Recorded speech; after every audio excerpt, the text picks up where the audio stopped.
Welcome back to another edition of Bench RacerX here on racerxonline.com. I'm Kellen Brauer. He's Donnie Southers talking Anaheim 1, and we're going to talk about a little bit of the should we panic or should we not panic situations out of the 450 and 250 classes at the opener, because we obviously saw Jet Lawrence wins, RJ Hampshire wins, all is great at the front of the field, but behind that, there's a little bit of like, head scratching, what's going on with that?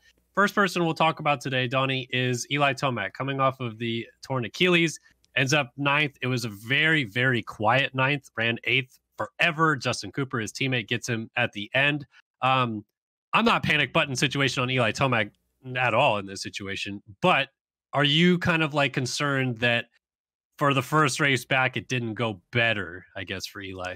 Yeah, panic button is a little clickbait, but I mean, I definitely saw that and was like, wow. And a lot of people point to, yeah, but he always does bad at A1. He won championships while getting, by being mid-pack. But I don't think that you can just look at ninth and that tell the whole story. The last 10 minutes of the race, Justin Cooper was a second faster every lap catching and passing Eli Tomac. And again, if Roxon and Malcolm don't get freezed in the first lap, that ninth could have easily been an 11th. And I think ninth, you're like, yeah, top 10. But if it was an 11th, you're like, wow. I mean, he was, a lap or two from being in danger of getting lapped. And that is just not, right.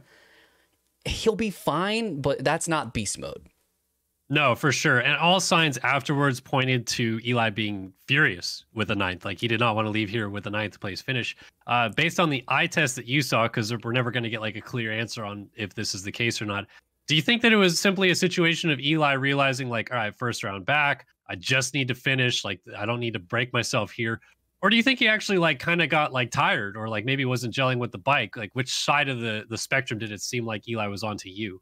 Yeah, I did that the whole time. He qualified, okay. And I was like, oh, he's not pushing. In the heat race, he was fourth. And I was like, well, he's not pushing. But his first 5 laps, he actually was in the 103s, right, with everybody else. But from lap 6 on, it dropped off significantly. So I don't know if it was an arm pump issue, if it was fatigue, if he was having concerns with that injury. But as the race went on, he did get noticeably slower. And that's just not really what we've come to expect in Eli these last couple years.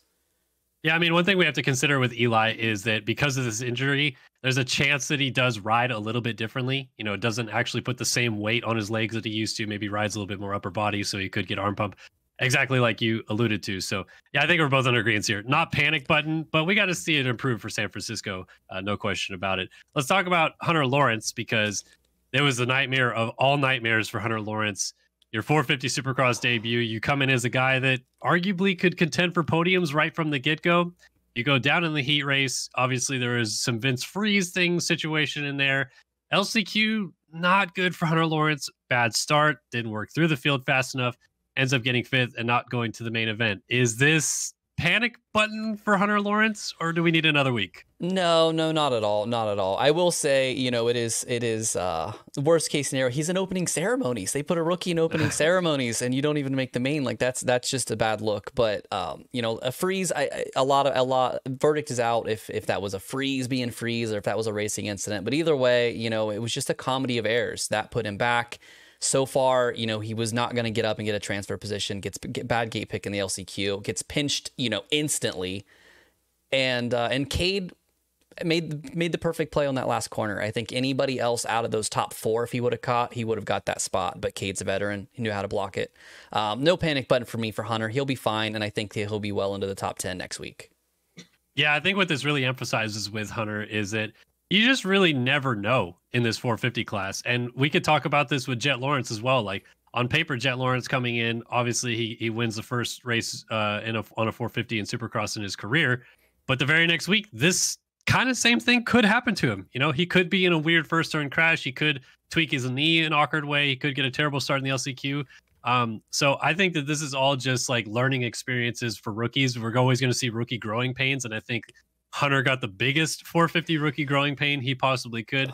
I'm totally with you. I think that this is just a weird fluke thing, and we'll see him easily in the top 10 next week. But if you were in Hunter Lawrence's shoes, or if you're in the rig with Hunter Lawrence, what sort of things do you think he's going to take away and maybe not do again next week? Oh man, I don't even know if you could prepare any better than he did for this. This was, again, it was a comedy of errors. I think just setting your expectations, and I think that this is going to help the rest of us to be like, these guys are mortal. You know, it's very rare for any rookie to make all 17 rounds, make the main. Rather they get hurt, crashes, whatever it is, and expecting. And I even ran a poll on Twitter, and people said, "Oh yeah, they're both." It was overwhelming. Both Lawrences are going to do all 17. So we'll get that bad one out of the way early, and then it's all smooth sailing from here. Yeah, absolutely. Switching gears to the 250 class, but staying in the same rig, Honda HRC's Joe Shimoda ends up 4th at the opener. All in all, like, kind of a pretty good salvage ride because nothing really went well for him. I feel like most of the day, like, qualifying was so-so, crashed in the heat race, gets to 9th, almost gets taken out in 9th, ends up finishing 9th in the heat race, but it obviously sets him up for a bad gate pick in the main event, and then he has to do all of the charging back from there. What's your take on Shimoda at the opener? To me, he looked a little bit rusty, but what did you think? I will say this kind of highlight, like coming off of Hunter, it does point out the difference between the classes, because Shimoda and Hunter had a similar experience early, and obviously the difference is Hunter misses the main, Shimoda gets 4th. He was fast, he had the pace, and I was looking at the lap times, even working through traffic, he definitely has the pace, not surprisingly, to contend with those other guys up front. But I mean, even this 4th, yeah, it's just a good salvage, and for a guy that a lot of people say can't handle the pressure, it doesn't look good having all the mistakes that he made, but at least he is going to leave round 1 and he's still in the title hunt, and I think that's a win for Joe.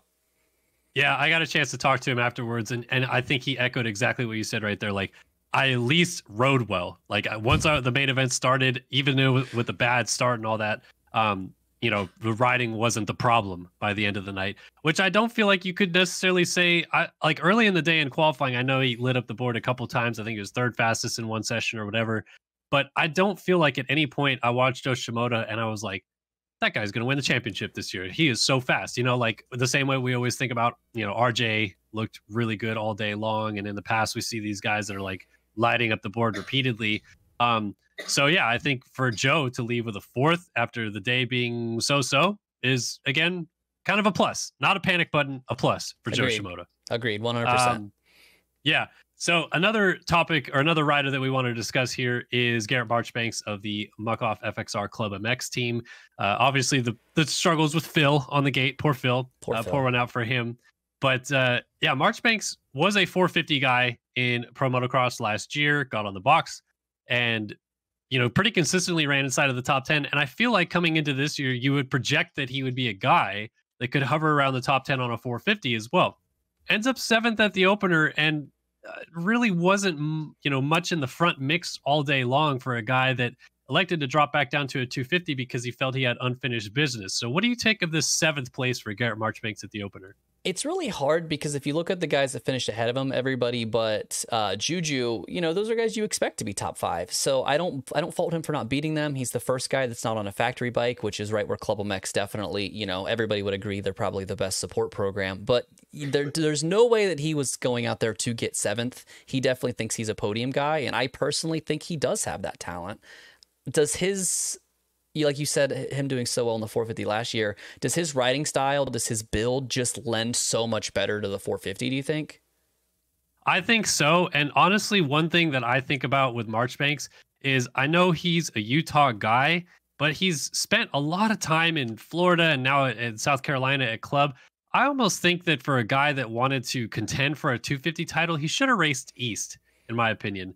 I think that they put him on this coast thinking we'll get more time for Jet Reynolds, Cody Schock, Mark Finnis to all be ready. But I think that Garrett could have been more of a podium threat / contender on the East Coast. And no disrespect to Club in that regard. They did what they had to do. I just think that you put him in a situation and on tracks that he doesn't test on. He's not very comfortable on. And I think that may be lending to what isn't really showing between what we hear about with him at the test track, which is Garrett's flying, he's going to win races, to finishing 7th at the opener. What's your take on that? Yeah, I think that one thing that we haven't really seen from Marchbanks since Daytona before the pandemic is he just hasn't gotten a start. And, and we know the Yamaha's great. So if he got a start, I would love to see him, come out of that first lap in the top 3 and see what he does. But he was just a very lonely 7th place. I think he started 9th, passed a couple guys that he definitely should have passed. And I think that similarly, A 7th is not losing the title at A1 kind of scenario. So he's still in that conversation, but big step forward needs to happen these next couple weeks. Well, I mean, Shimoda started behind him, right? And went through him and took off from him. I feel like that would be kind of the biggest, strike through in terms of Marchbanks not going with Joe. If that's a guy that you want to contend for with a championship and try to beat to get on the podium, if he's going by you and pulling away from you, I feel like that puts you in a situation where you're like, I got to figure some stuff out quick and come back ready at San Francisco. Yeah, 100%. All right, well, that is our take on a couple of guys here. Positives, negatives, no panic buttons yet. Anaheim 1 is always a little bit weird, but definitely some weird results at the opening round for a couple of these guys, and we're going to keep an eye on them moving forward. Thank you guys so much for tuning in to another edition here of Bench Racer X on racerxonline.com, and be sure to visit racerxonline.com for all your motocross and supercross news.